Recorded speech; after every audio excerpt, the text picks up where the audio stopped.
توحید الوہیت کے ارکان۔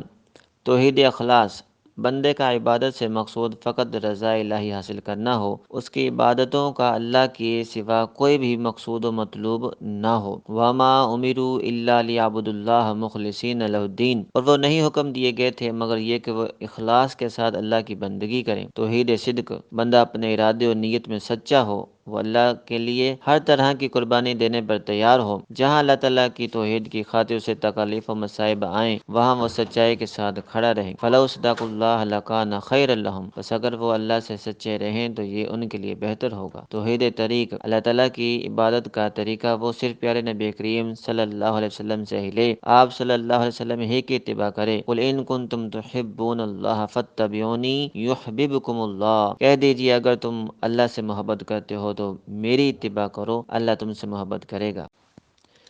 بس جس میں یہ تینوں اوصاف جمع ہو گئے وہ فلاح و سعادت کو پا گیا۔